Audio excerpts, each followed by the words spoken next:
Oi, pessoal. Meu nome é Vinícius Vianney, sou médico infectologista aqui da Secretaria Estadual de Saúde de Pernambuco e a gente vai dar continuidade ao nosso módulo, ao nosso curso de prescrição de profilaxia pós-exposição, PEP, e profilaxia pré-exposição, PrEP, contra o HIV. Nessa aula de hoje, a gente vai falar sobre o protocolo de profilaxia pós-exposição em si. Então, toda essa aula, ela continua sendo baseada naquele PCDD de PEP que a gente conversou na aula passada e foi liberado em 2021 pelo Ministério da Saúde. Bom, quando a gente vai identificar um paciente que ele talvez se beneficie de PEP, a gente precisa fazer 4 perguntas. Se essas 4 perguntas forem sim, então o paciente tem indicação de receber estratégia. A primeira pergunta é: o material biológico com que esse paciente teve contato é de risco para a transmissão do HIV? Essa exposição, o tipo de exposição, ela é de risco para a transmissão do HIV? Esse acontecimento, ele aconteceu em menos de 72 horas e a pessoa exposta, ou seja, a pessoa que está procurando o serviço, ela tem um teste de HIV não reagente no momento do atendimento. Se tudo isso for sim, a gente começa a estratégia. Então, vamos começar entendendo o que é um material de risco para o HIV e o que não é. Então, existem alguns materiais que eles realmente são ricos na presença viral. E se entrar em contato, se a gente tiver um tipo de exposição que causam vulnerabilidade, esse material ele pode transmitir o HIV. Quais são esses materiais? Sangue, sêmen, fluidos vaginais, líquidos de serosa, líquido amniótico e o líquor.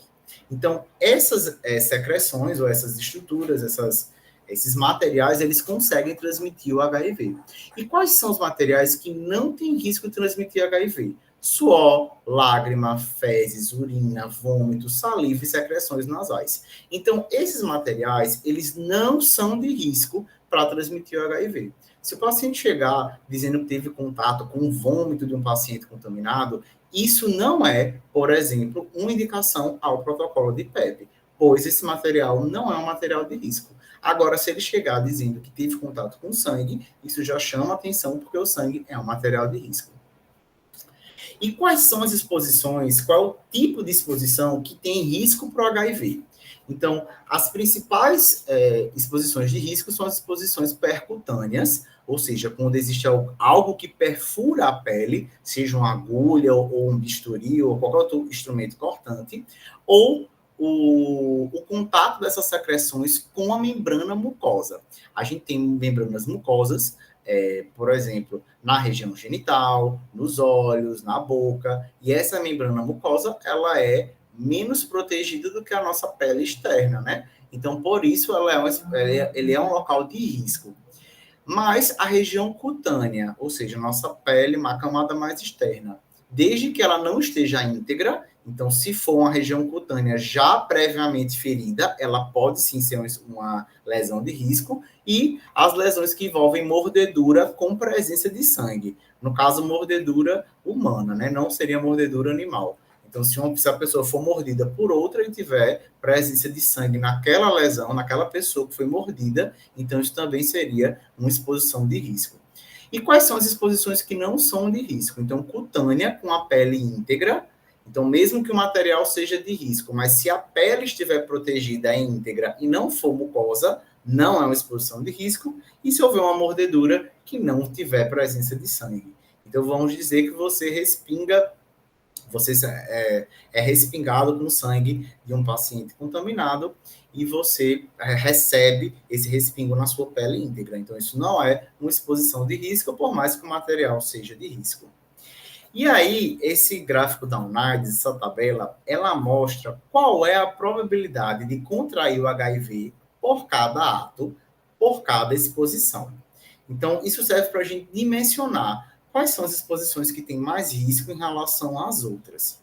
Então, em relação às vias de transmissão, toda transmissão parentérica, ou seja, aquela que atravessa estruturas venosas, ela vai ser uma exposição de mais risco, especialmente a transfusão de sangue.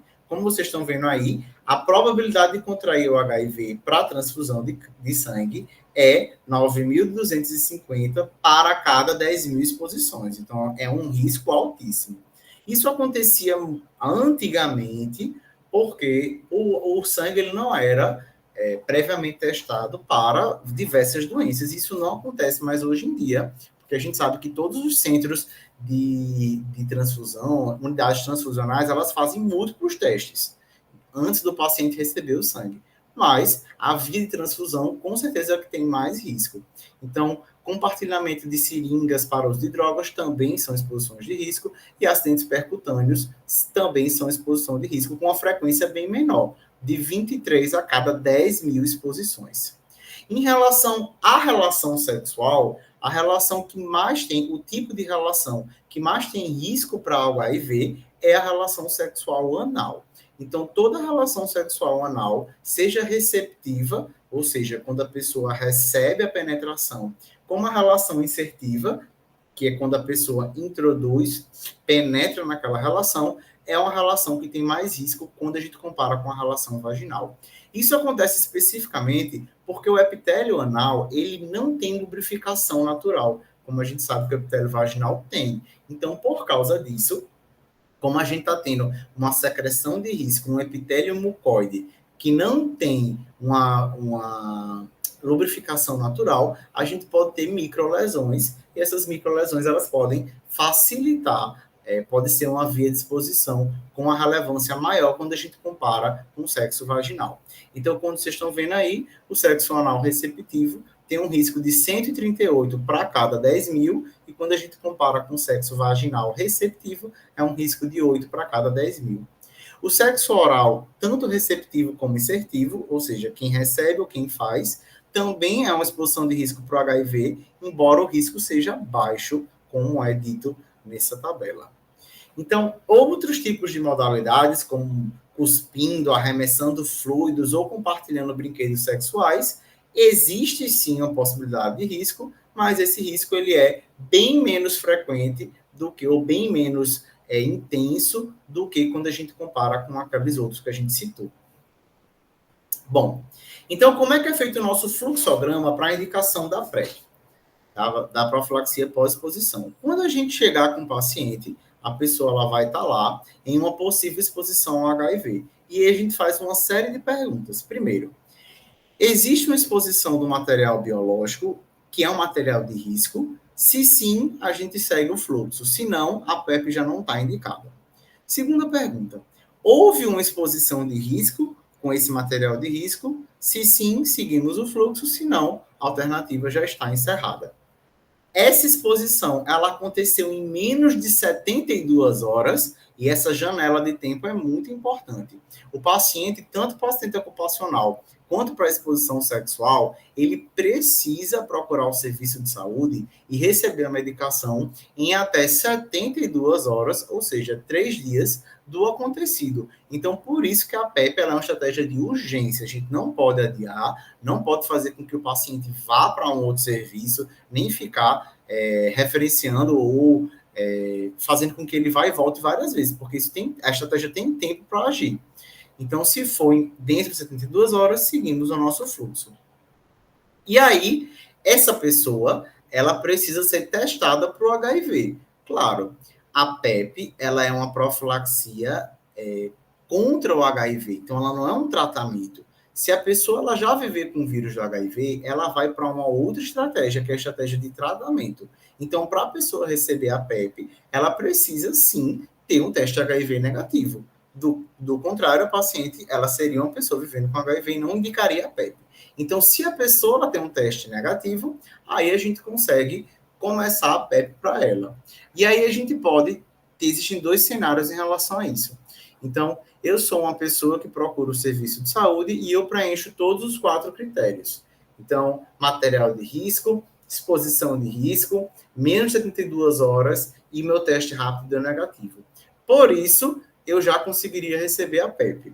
Mas algumas pessoas elas conseguem levar ou a amostra do paciente, caso seja um acidente ocupacional, ou ela consegue levar a pessoa com que ela teve relação.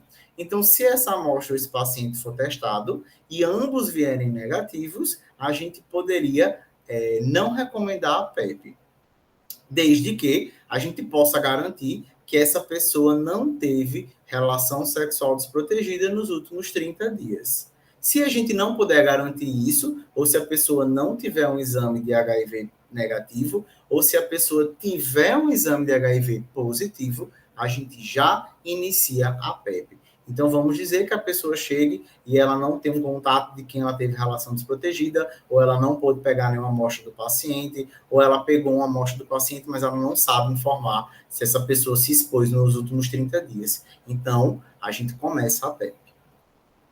Bom, vale lembrar que todo teste rápido, todo teste, na verdade, diagnóstico de HIV, ele tem um tempo de janela.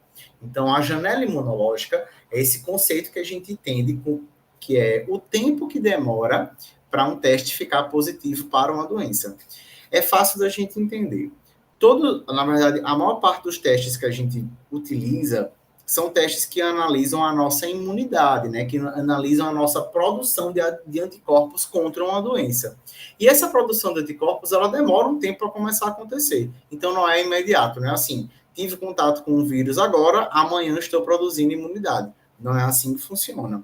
Geralmente, esses testes que observam IgM e IgG, que são nossas células de imunidade, são nossas estruturas protetoras que garantem imunidade, eles demoram de 3 a 4 semanas ou até 5 semanas para começarem a ficar positivo. Então, testes como o teste rápido ou testes de ELISA, eles demoram mais ou menos 30 dias para dar um diagnóstico positivo.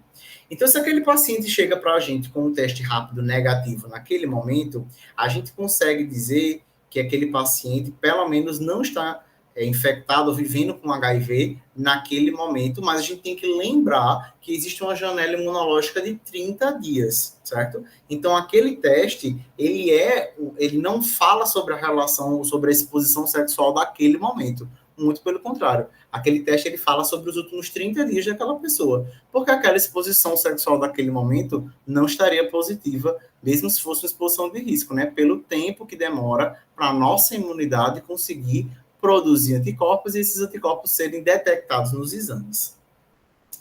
Então, como a gente já comentou, o teste rápido, ele geralmente tem um resultado em 30 minutos. A gente consegue dar o diagnóstico do HIV com 2 testes rápidos diferentes com resultados positivos e ele tem uma janela imunológica de mais ou menos 30 dias. Então, por isso que o paciente, ele precisa ser reavaliado depois de 30 dias. Bom, o esquema de tratamento da PEP é um esquema muito simples, que é feito com 2 comprimidos diferentes, o tenofovir com a lamivudina e o dolutegravir. Tudo que o paciente tem que fazer é tomar um comprimido de cada caixa, os 2 juntos, uma vez por dia durante 28 dias. Essa medicação ela pode ser tomada com ou sem alimentos, pode ser tomada de qualquer hora do dia, de manhã, de tarde ou de noite, mas é sempre ideal que o paciente escolha um horário e se mantenha naquele horário. Então, se para ele é mais confortável de manhã, que ele tome sempre pela manhã, no lugar de ficar trocando os horários. Então, que o paciente, que essa medicação ela não pode ser partida, nem pode ser mastigada. Ela não existe esse mito de que corta o efeito por causa de álcool, mas a gente pede que o paciente dê um intervalo de pelo menos 2 horas entre tomar o remédio e beber. O ideal, se possível, é que não bebesse, né? Mas que se vai acontecer a ingestão de álcool, que a gente dê esse intervalo de 2 horas e o comprimido ele pode ser armazenado em qualquer frasco que seja fechado e longe do sol. Bom, essa medicação ela tem pouquíssimas interações e pouquíssimos efeitos colaterais, especialmente os principais momentos de interação medicamentosa são com remédios controlados, como fenitoína, fenobarbital e carbamazepina, que a gente deve dobrar a dose do dolutegravir para um comprimido de 12 em 12 horas. Alguns suplementos de cátions, como alumínio, magnésio, cálcio, ferro, a gente deve evitar que seja tomado junto com a medicação da PEP. Então, ou você toma 2 horas depois, ou você toma 6 horas antes. Para as pessoas que são tratadas com tuberculose e fazem uso de rifampicina, a gente também precisa dobrar a dose do dolutegravir. E na gestação, a gente pode manter o dolutegravir.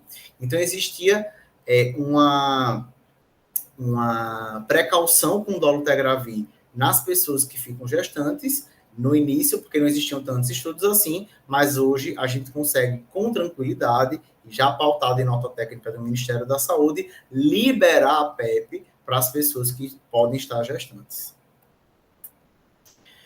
Bom, caso a pessoa não possa tomar a PEP por algum efeito colateral, a gente pode fazer uso de outros esquemas alternativos, como o esquema com zidovudina, que é o que a gente indica para as pessoas que não podem utilizar o tenofovir. O tenofovir é uma medicação que está no esquema e ela está relacionada com piora de função renal e piora do metabolismo ósseo, então pode levar a osteoporose.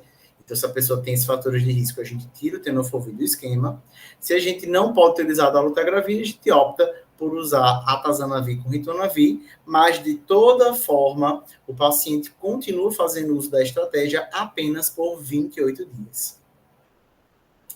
Na faixa etária pediátrica de crianças que são expostas, a gente geralmente tende a evitar o dolutegravir e o tenofovir até os 6 anos. Então, abaixo de 6 anos existem esquemas alternativos, mas acima de 6 anos é o mesmo esquema do adulto. E aí é importante que a pessoa ela faça o segmento ambulatorial, certo? Então, se ela chegou naquele momento com exposição sexual, ela não só deve ser aconselhada a tomar a PEP, mas também a se testar contra as outras ISTs, porque a gente sabe que a porta de entrada para um IST é a porta de entrada para várias outras. Então, ela tem que fazer teste de sífilis, de hepatite B, hepatite C, e, mais uma vez, se testar para o HIV quando a gente terminar esse acompanhamento. Então, de 4 a 6 semanas após a exposição. Isso é importante para a gente superar aquela janela imunológica. A ficha de dispensação, ela é super fácil de ser acessada, existe no Cicel Ciclone, e ela é super intuitiva. Então, a gente só precisa responder essas modalidades que estão com asterisco, que são dados epidemiológicos, dados de identificação, orientação sexual, identidade de gênero, circunstância da exposição, né? Se foi um acidente, se foi uma exposição sexual consentida, ou se foi um ambiente de violência sexual, e a gente consegue liberar a medicação. A medicação ela pode ser liberada pelo profissional prescritor. A gente tem esse esquema padrão, que é o esquema tenofovir, lamivudina e dolutegravir, para todas as pessoas acima de 6 anos, e o paciente recebe com essa fichinha bem preenchida o equivalente ao tempo de tratamento, né? Então, geralmente, essas caixas, elas vêm com 30 comprimidos, e aí acaba que vai sobrar mesmo comprimido, mas não tem problema, o paciente pode devolver esse excedente sem nenhuma questão. Para a gente concluir, a gente tem que reforçar a ideia de que a PEP ela é uma demanda de urgência, que ela tem que ser tratada como tal, especialmente por essa janela imunológica do exame e também pela janela da exposição, 72 horas. A gente tem que entender que a dispensação da PEP ela é multiprofissional e não deve ser atrelada apenas ao médico infectologista, isso só dificulta o acesso da população à estratégia. A gente tem que entender que existem pessoas que são soro diferentes, ou seja, a gente tem casais onde pessoas vivem com HIV e se relacionam com pessoas que não vivem com HIV. Isso deve ser trabalhado, especialmente porque a gente sabe que as pessoas que vivem com HIV, que são aderentes à medicação e são indetectáveis, elas não transmitem o HIV, desde que elas continuem tomando seu remédio e continuem sendo detectáveis. Então, elas não transmitem pela via sexual e sempre lembrar de ser uma porta e não ser um muro. Então, muito obrigado pela presença de todos e até a próxima.